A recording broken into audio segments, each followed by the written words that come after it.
Hello, children. How are you? I hope you all are healthy and safe at home. Friends, today we are going to discuss chapter 4 How the Traders Became Rulers. जैसे कि इसके नाम से स्पष्ट है, traders became ruler. तो आज के इस चैप्टर में हम डिस्कस करेंगे वो कौन से रीजंस थे जिनकी वजह से जो ट्रेडर्स थे जो सिर्फ यहाँ ट्रेड करने आए थे वो इंडिया के रूलर्स किस प्रकार बने। The children were engrossed in reading the story of two cats and monkey during the recess. On reading this story, Jay and Mitali were making fun of each other. Their class teacher, who was sitting beside them, said, "Children, this is to a policy. The third party takes advantage of the quarrel between the two. The British had expanded their empire in India with such a policy." Jay asked, "Sir, how is that possible?" The class teacher replied, "Let us go to class, and there I will explain about how the British came to India and established their rule over the Indian." School में recess के time पर कुछ बच्चे आपस में मस्ती कर रहे थे जिसमें वो एक कैट और मंकी की जो स्टोरी है उसको आपस में मीन्स सुना रहे थे और उसको उस पर हंस रहे थे, एंजॉय कर रहे थे। सडनली उनके क्लास टीचर उन्हीं के पास बैठे थे। उन्होंने उनसे कहा कि बच्चों, ये एक पॉलिसी भी है जिसमें कि दो लोगों के झगड़े का फ़ायदा हमेशा थर्ड पर्सन उठा सकता है। तो बच्चों ने पूछा, सर ये किस प्रकार पॉलिसी हो सकती है? क्लास टीचर ने उसको बोला कि आप लोग क्लास में चलिए, वहीं पे मैं आपको ये एक्सप्लेन करूँगा। देन वो उनको मीन्स एक्सप्लेन करते हैं एक रेफरेंस देकर कि किस तरीके से जो ब्रिटिश थे वो इंडिया में ट्रेड करने आए और किस तरह वो यहाँ के रूलर बन गए। By the mid of 18th century, the British had started to emerge as a strong power on the Indian political horizon. Do you know that the British came to India only for trade? Initially, they took permission to trade in Indian states. Then, how did they become the rulers of entire India? The history of the British rule arouses many such questions. To serve their economic interests, they increased their political hold on India with the use of British diplomatic tactics. Means 18th century के mid में Britishers जो थे उन्होंने अपना जो यहाँ पे power थी उसको स्ट्रॉन्ग कर लिया था और जो उस पर इंडिया के ऊपर अपना पॉलिटिकल होल्ड भी बना लिया था। क्या आपको पता है कि किस तरीके से ब्रिटिशर्स ने ये किया? वो इंडिया में ट्रेड करने की परमिशन ली उन्होंने सबसे पहले कि वो इंडिया के साथ ट्रेड करना चाहते हैं।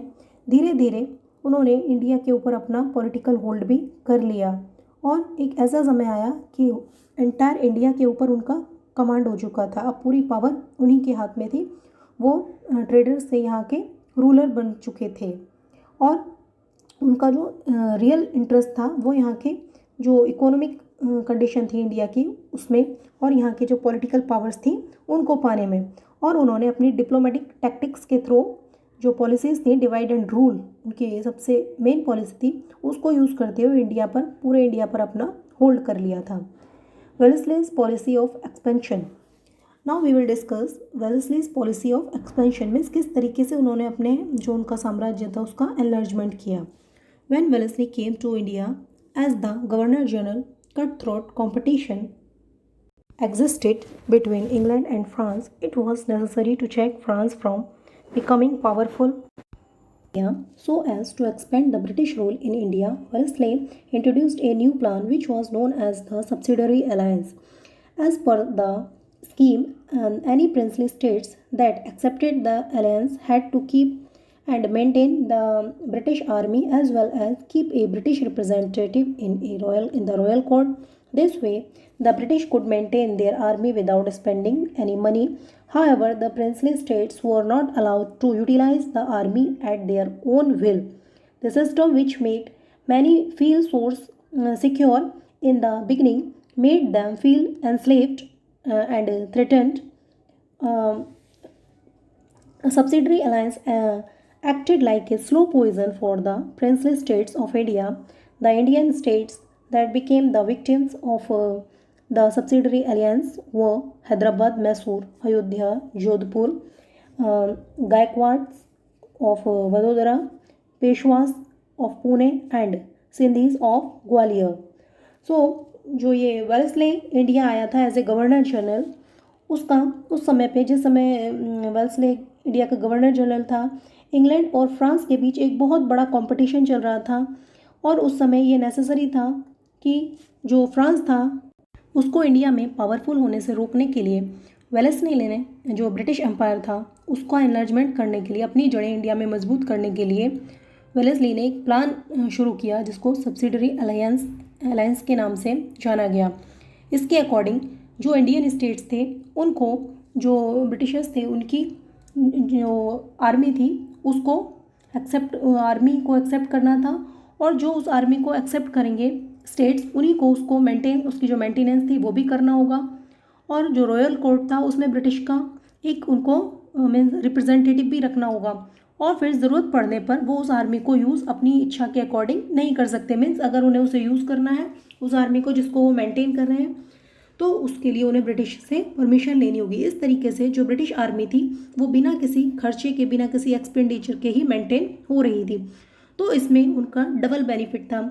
ब्रिटिशर्स का अपना उनका रिप्रेजेंटेटिव भी इंडियंस के बीच में रहा, उनकी आर्मी भी फ्री में मीन्स मेंटेन हो रही थी। इस तरीके से शुरुआत में कुछ प्रिंसली स्टेट्स इस सिस्टम को लेकर बहुत खुश थे, खुद को बहुत सिक्योर फील कर रहे थे, बट बाद में उन्हें ये पॉलिसी एक स्लो पॉइजन की तरह लगने लगी। अब वो खुद को पूरी तरह से बंधा हुआ मजबूर महसूस करने लगे थे।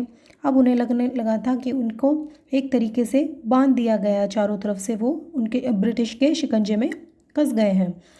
फर्स्ट जो विक्टिम्स थे ये स्टेट्स जो ये सब्सिडरी अलायंस के विक्टिम बने उसमें से थे Hyderabad, Mysore, Ayodhya, Jodhpur, Gaikwad's of Vadodara, पेशवाज of Pune and Gwalior के सिंधीज। इस के अलावा जो हैदराबाद के निज़ाम थे वो भी वेल्सली की जो सब्सिडरी अलायंस थी उसके फर्स्ट विक्टिम बने।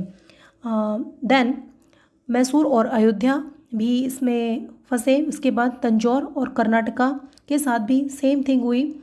देन जो ब्रिटिश थे उन्होंने जो मराठास थे उनको आपस में उनके अंदर मीन्स बीच में ऐसी फूट डलवा दी कि वो आपस में ही लड़ने लगे और कॉन्सिक्वेंटली मीन्स ऐसा कुछ हुआ कि लास्ट में फाइनली उन्हें भी सब्सिडरी अलायंस को एक्सेप्ट करना पड़ा।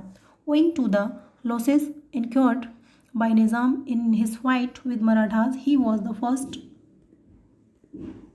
मराठा और निज़ाम के बीच में युद्ध हुआ था जिसमें जो निज़ाम था उसे बहुत लॉस हुआ था और इसकी वजह से उसको भी इस पॉलिसी को एक्सेप्ट करना पड़ा।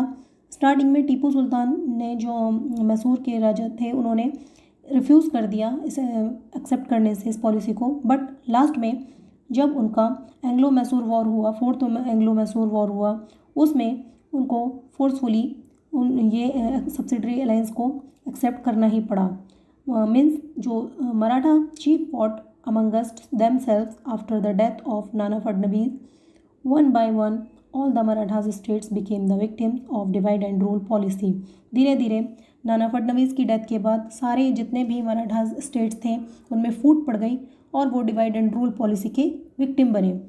The other states namely Ayodhya, Gorakhpur, Tanjore, Karnataka, Farrukhabad also suffered the same faith. उन सब के साथ भी यही हुआ। In this way with in A span of 7 years Wellesley expanded the company rule and made the British the supreme power in India.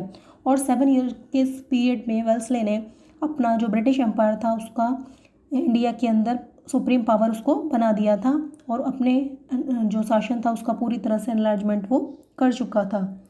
Now the expansion of the British rule in India.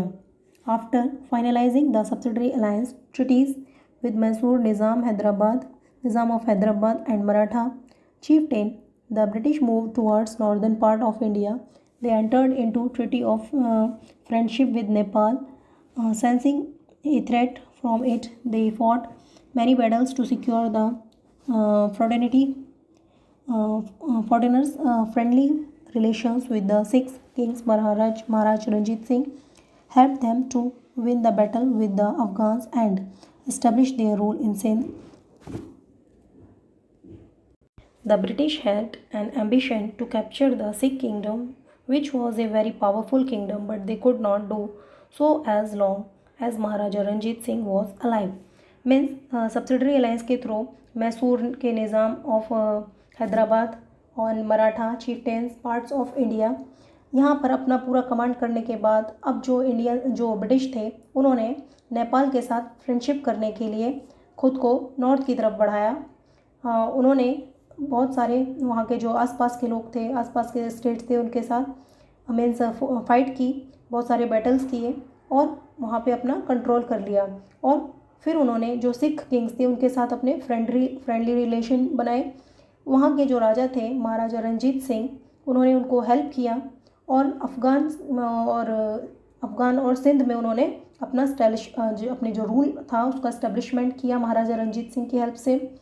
Then जो British थे उनकी ambition थी पूरी तरह से कि वो जो सिख राज्य हैं, सिख किंगडम, उन पर भी अपना होल्ड कर लें, क्योंकि उस समय में जो सिख किंगडम थे वो बहुत ही स्ट्रॉन्ग थे। बट महाराजा रंजीत सिंह के होते हुए ये सब पॉसिबल नहीं था। वो सिक्स जो स्टेट्स थे उन पर अपना कंट्रोल नहीं कर सके। So they kept friendly relationship with Maharaja Ranjit Singh. इसलिए उन्हें महाराजा रंजीत सिंह के साथ अपने फ्रेंडली रिलेशन ही रखने पड़े। Ranjit Singh was a very strong ruler of the time. He had set up a strong army with the help of European officers for the protection of his state. उसने European armies के officers के साथ मिलकर अपनी states की protection के लिए एक बहुत स्ट्रॉन्ग आर्मी बनाई थी। He had attended victories over many near by states. और उसने आसपास के बहुत सारे स्टेट्स पर मीन्स विक्ट्री हासिल की थी। After his death Punjab suffered anarchy. Governor general sir Henry Hardinge came to India and brought the Sikh rule completely under the British rule with policy of interference and annexation। क्योंकि महाराजा रंजीत सिंह की death के बाद जो पंजाब था वो पूरी तरह से बिखर गया था। अब वहाँ के जो स्टेट्स के जो रूलर्स थे वो मीन्स काम काज पे कोई ध्यान नहीं दे रहे थे। शासन पूरी तरह से खराब हो रहा था, स्पॉइल हो रहा था। तो जो यहाँ पे गवर्नर जनरल आए थे सर हेनरी, उन्होंने इस चीज़ का फ़ायदा उठाया और उन्होंने ना चाहते हुए भी ये जताया, इसीलिए उन्होंने महाराजा रंजीत सिंह के साथ फ्रेंडली रिलेशन रखे। रंजीत सिंह अपने टाइम के एक बहुत ही ब्रेव रूलर थे। उन्होंने यूरोपियन ऑफिसर्स की हेल्प से अपने स्टेट की प्रोटेक्शन के लिए एक बहुत बड़ी आर्मी बनाई थी और उन्होंने अपने आसपास के जो स्टेट्स थे उन पर विक्ट्री हासिल की। After her death Punjab was shattered. उनकी डेथ के बाद पंजाब पूरी तरह बिखर गया। अब वहाँ का जो कामकाज था शासन का वो पूरी तरह से कोई उस पर ध्यान नहीं दे रहा था, सब कुछ स्पॉइल होता जा रहा था। तो अब ब्रिटिशर्स के लिए एक अच्छा मौका था। उन्होंने यह जताया कि वो वहाँ के जो शासन व्यवस्था है उसको सही करने के लिए ना चाहते भी उन्हें अपना इंटरफेयर करना पड़ेगा। सो इस तरीके से उन्होंने इंटरफेरेंस एंड एनेक्सेशन की पॉलिसी को अपनाया और फिर पंजाब पे भी अपना रूल मीन्स अपना एनलार्जमेंट कर लिया। Now Dalhousie's policy of annexation. The aim of Wellesley's policy of expansion was to enslave the native kingdoms without using much of the British resources। Means जो वेल्सली की पॉलिसी थी policy of expansion उसका जो means था वो ये था कि बिना अंग्रेज जो ब्रिटिश थे वो अपने कम से कम रिसोर्स यूज़ करते हुए ज़्यादा से ज़्यादा जो नेटिव्स थे, इंडियंस हैं, उनको अपना स्लेव बनाए और उन पर अपना इंडिया के ऊपर होल्ड कर लें। The states that accepted the subsidiary alliances considered the British as their friend. Eventually, in the absence of internal and external threat, they became irresponsible and their administration started deteriorating. The outcome of the conspiracy of the British was the anarchy in many princely states. The Indian rulers got trapped in it. The British got an excuse to start interfering into the internal affairs of the state in these states on the pretext of putting an end of the anarchy. They annexed many states under the same excuse. Thereafter, Burma, now Myanmar, and regions of Punjab were also annexed. Means जो British थे उन्होंने क्या किया, जो subsidiary alliance system था उसको सभी states में को एक्सेप्ट करने के लिए उन्हें विवश कर दिया। उन्होंने पहले तो सभी स्टेट्स के जो रूलर्स थे उनके साथ अपने फ्रेंडली रिलेशंस बनाए और अब जो इंडियंस रूलर्स थे वो इतने सिक्योर फील कर रहे थे खुद को इंटरनली और एक्सटर्नली कि अब उनको कोई खतरा नहीं है, जिसकी वजह से वो पूरी तरह से लापरवाह हो गए, अपने एडमिनिस्ट्रेशन पे कोई ध्यान नहीं दे रहे थे। अब इसका जो रिज़ल्ट था वो ये रहा, जो ब्रिटिश थे उन्होंने उसका बेनिफिट लिया और सभी जो प्रिंसली स्टेट्स थे उनमें अपना इंटरफेरेंस उन्होंने शुरू कर दिया। सब में वो इंटरफेयर करने लगे और अपने मन मुताबिक वो वहाँ पर जो उनको चेंजेस करने थे वो कर रहे थे। इस तरीके से जो इंडियन रूलर्स थे वो ब्रिटिश के ट्रैप में, जाल में पूरी तरह फंस चुके थे। अब ब्रिटिश के पास एक अच्छा खासा एक्सक्यूज़ था कि वो ना चाहते हुए भी जो इंडियन रूलर हैं उनके बेनिफिट के लिए इंटरफेयर कर रहे हैं। तो इस तरीके से उन्होंने बहुत सारे जो स्टेट्स थे उनको अपने अंडर में ले लिया, जिसमें जैसे कि बर्मा, जो अब म्यांमार, और पंजाब के बहुत सारे रीजन्स को उन्होंने एनेक्स कर लिया था। इस तरीके से जब कोई राजा जिसका कोई उत्तराधिकारी नहीं होता था, उसका कोई बेटा नहीं होता था, उसको भी ब्रिटिश अपने अंडर में ले लेते थे। उस प्रिंसली स्टेट पर उनका अपना कब्जा हो जाता था। इस तरीके के फर्स्ट 3 स्टेट्स थे सतारा, झांसी और नागपुर, जहां पर सबसे पहले पॉलिसी ऑफ एनेक्सेशन के ये विक्टिम्स बने थे। Dalhousie aimed at helping the British traders to make huge profit from the trade of tea, coffee and cotton by capturing the areas that produced these commodities on a large scale. Dalhousie का जो मुख्य M था वो ये था कि जो British हैं उनको ज़्यादा से ज़्यादा बेनिफिट हो, इसलिए वो जो टी, कॉफ़ी और कॉटन को प्रोड्यूस करने वाले इंडिया के जो एरियाज़ थे उनको मीन्स कैप्चर करना चाहता था, और जिससे कि ब्रिटिशर्स को ज़्यादा से ज़्यादा बेनिफिट हो। To consolidate the British rule in India and run the administration smoothly, many changes were introduced by Dalhousie in India. Means जो ब्रिटिश रूल था उसको इंडिया के अंदर स्मूथली चलाने के लिए जो डलहौजी था उसने इंडिया के अंदर बहुत सारे चेंजेस भी किए थे। During his tenure the first railway line was started between Mumbai and Thane in 1853। उसी के टाइम में मुंबई और थाने के बीच फर्स्ट रेलवे लाइन 1853 में स्टार्ट की गई। The modern English postal system started in India and wireless system between India and England too was introduce during his tenure. Postal system first time यहाँ पे स्टार्ट हुआ था, और बिटवीन इंडिया और England के बीच जो वायरलेस सिस्टम था वो भी डलहौजी के टाइम में ही स्टार्ट किया गया था।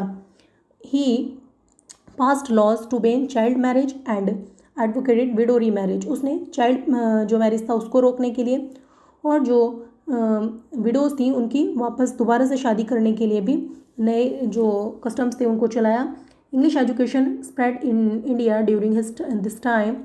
The first 3 universities in India were established in Mumbai, Chennai, Kolkata in the year 1857। 1857 में इंडिया के अंदर मुंबई, चेन्नई और कोलकाता में यूनिवर्सिटीज़ का इस्टेब्लिशमेंट किया गया और इंग्लिश एजुकेशन की स्टार्टिंग भी उसी के टाइम में की गई थी। Thus these reforms were basically for the expansion of British rule and ease in administration.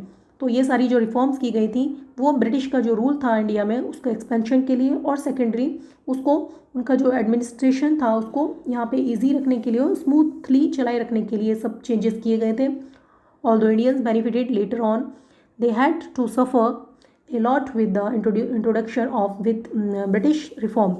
हालांकि आज काफ़ी समय बाद इंडियंस को इसके जो बेनिफिट्स थे वो मिल रहे थे, बट उस समय ऑन द स्पॉट उन्हें बहुत सारी प्रॉब्लम्स भी फेस करनी पड़ रही थी। वो जो ये ब्रिटिश के जो रिफॉर्म्स थे, जो उनका इंट्रोडक्शन उनको दिया था, उससे वो बहुत अनकम्फर्टेबल फील कर रहे थे। नेक्स्ट है डिससेटिस्फेक्शन ऑफ पीपल। आप देखते हैं सोसाइटी में या फिर कहीं भी हमारे साथ कुछ चेंजेस होते हैं, जब कुछ नया होता है तो हम उससे जल्दी ही सेटिस्फेक्शन हमें नहीं मिलता है। इसी तरीके से जो ब्रिटिशर्स ने इंडिया के अंदर चेंजेस किए थे उससे जो इंडियन पीपल्स थे उनके अंदर एक बहुत बड़ा डिससेटिस्फेक्शन आ गया था। So after the policy of subsidiary alliance, Dalhousie's policy of annexation shook the whole nation terribly. This resulted in the dissatisfaction among the people towards the British. क्योंकि जो पॉलिसी ऑफ एनेक्सेशन और subsidiary alliance की जो policy चलाई गई थी, उन्होंने जो हमारा इंडिया का पूरा नेशन था, हमारे पूरे राष्ट्र को हिला के रख दिया था। इसकी वजह से जो ब्रिटिशर्स के अगेंस्ट इंडियन पीपल के अंदर एक बहुत बड़ा डिससेटिस्फेक्शन हो गया था। पूरी तरह से वो असंतुष्ट हो गए थे कि जो ब्रिटिश हैं वो उनको नुकसान पहुंचा रहे हैं, सब कुछ उनका जो इंडियन कल्चर है उसको ख़त्म करने की सोच रहे हैं।